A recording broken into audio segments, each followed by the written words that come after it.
রাধে কৃষ্ণ বন্ধুরা, কেমন আছেন আপনারা?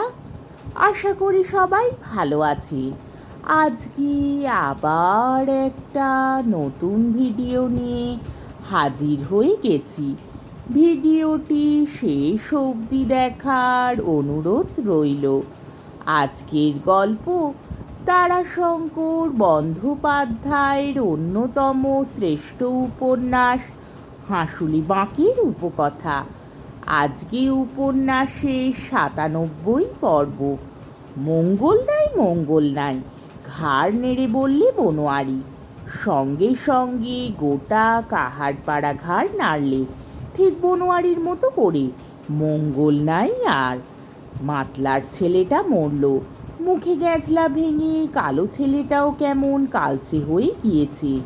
হাতের তালু কালচে, ঠোঁট কালচে, নখগুলো পর্যন্ত নীল হয়ে গিয়েছে। বাবা ঠাকুরের বাহনের জাতের দংশন নয়, এ সম্ভবত খরিশ অর্থাৎ গোখুর বা কালকেউটের দংশন। কালকেউটে হওয়াই সম্ভব। রতনের ছোট ছেলে টেবাখু টাটোয়ার অর্থাৎ চতুর বুদ্ধিমান। দিগম্বর ছেলেটা নিজের ঘুণসি টানতে টানতে বললে, গো, কালোপাড়া নিষ্কেলে এই এতু বড়ি। সেই দুই হাত মেলে দেখালে মধ্যম আকারে, এবং নিষ্কেলে অর্থাৎ ঘোর কৃষ্ণতার রং। রতন বুক চাপড়ে কাঁদল। নাতিটির জন্য তার গভীর স্নেহ ছিল। ছেলে অর্থাৎ মাতলা তার সঙ্গে পৃথক হলেও ছেলেটা তার কাছেই প্রায় থাকত। টেবা বললে, যেই গর্তের ভেতর হাত ভরালছে অমনি কামড়ে ধরেছে। ভাইপো বললে, কাকারে, মোটা কাঁকুড়ি, খুব কামড়ালছে, তা কামড়াক, আমিও ছাড়বো না শালোকে। বলে বেশ জুত করে ধরে টেনে বার করে নিয়ে এলে তো সাপ। হাতে ঝরঝর করে রক্ত পড়ছে, ছেড়ে দিলে ছাড়ে না শালা। তা পরেতে জল পড়ে শুষিয়ে চলে গেল ফোঁ করে। না হোক বাবা ঠাকুরের বাহনের জাত, তবু সর্পাঘাত। ওই মাতলার ছেলেটাকে সর্পাঘাত সাবধান করে দিয়ে গেল। প্রথমে পানার ছেলে, তারপর মাতলার ছেলে। যার চোখ আছে সে দেখুক, যার জ্ঞান আছে সে বুঝুক, যার কান আছে সে শুনুক। বাবা ঠাকুর বলছেন, সাবধান সাবধান, নইলে সাপের ভয় হাঁসুলি বাঁকে বড় ভয় নয়। এখানে সাপ প্রচুর। মনসার কথায় আছে, লাগলে লড়ে অর্থাৎ নাগে লড়ে একত্রে বাস করা সম্ভবপর নয়, কিন্তু হাঁসুলি বাঁকে সম্ভবপর। আদারে সাপ, পাঁদারে সাপ, ঘরে সাপ, মাঠে সাপ, গাছের ডালে সাপ। সাপ নাই কোথা, সাপ নাই কবে।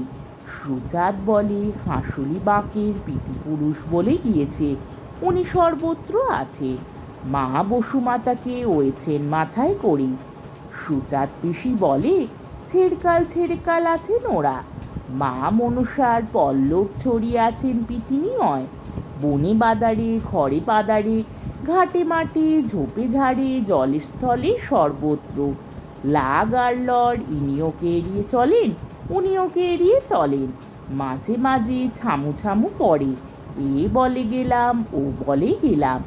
এই সময় ধৈর্য ধরো বাবা, হাতে তালি দিয়ে বলো, চলে যা চলে যা, আর পেন নাম করো।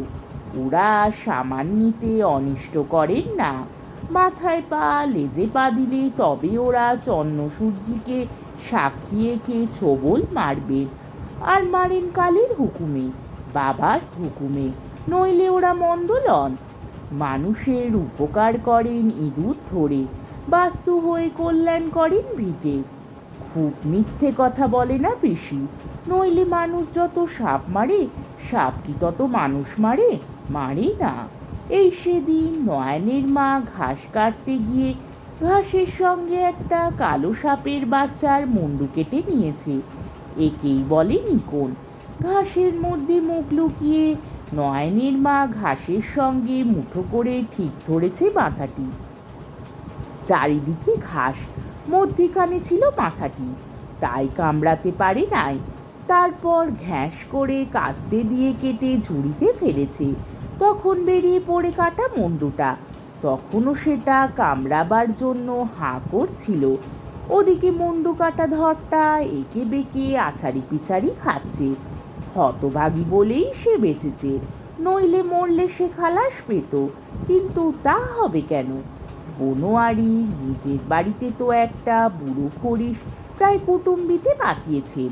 প্রায় দেখা দেন, আসেন যান, ইঁদুর ধরেন, ব্যাঙ খান, পেট ফুলিয়ে মাঝ উঠানে পড়ে থাকেন।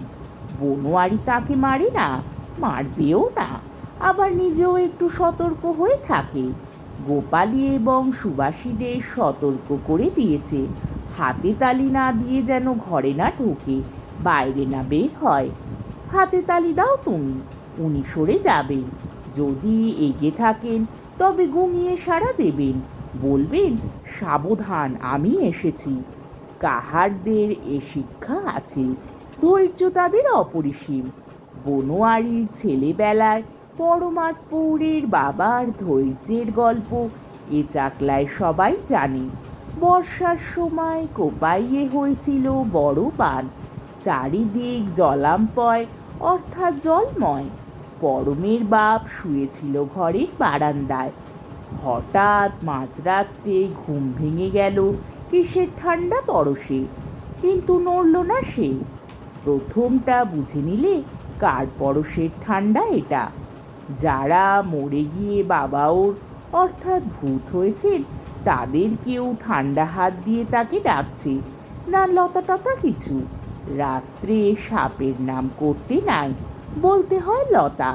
ততক্ষণে ঠান্ডাহীন একগাছা মোটা রশি তার কোমরের উপরে, পেটের উপর, কাঁধের কাছ বরাবর চলেছে।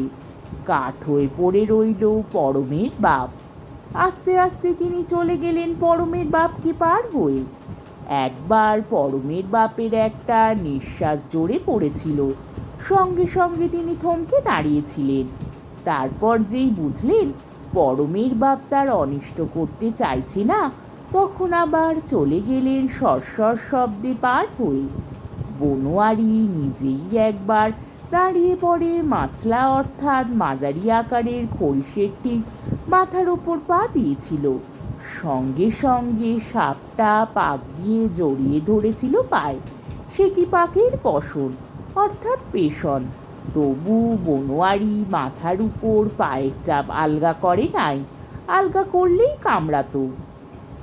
শেষে কাস্তে দিয়ে সাপটাকে টুকরো টুকরো করে কেটে প্রাণ বাঁচিয়েছিল।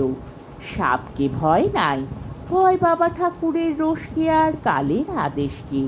ও দুটো মাথায় নিয়ে যখন সাপ বার হয়, তখন তাকে কেউ আটকাতে পারে না। বাবার রোষ এবার ওরা যেন পেয়েছেন মনে হচ্ছে। ঢালাও হুকুম দিলেন নাকি বাবা? একটা অমঙ্গলের আজ যেন সকলেরই মনেই লেগেছে। আজকের পর্বটি এইখানেই শেষ হলো। আমার ভিডিওটি যদি আপনাদের ভালো লেগে থাকে তাহলে আমাকে কমেন্টের মাধ্যমে আপনাদের মূল্যবান মতামত অবশ্যই জানাবেন, এবং আমার ভিডিওটিকে লাইক ও শেয়ার করার ও আমার চ্যানেলটিকে সাবস্ক্রাইব করারও অনুরোধ রইল।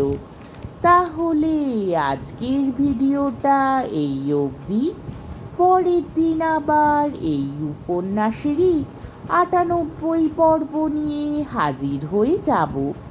ততক্ষণ পর্যন্ত আপনারা সবাই ভালো থাকবেন, সুস্থ থাকবেন, সাবধানে থাকবেন এবং আমার ভিডিওটি দেখতে থাকবেন। তাহলে আজকে আসি। রাধে কৃষ্ণ।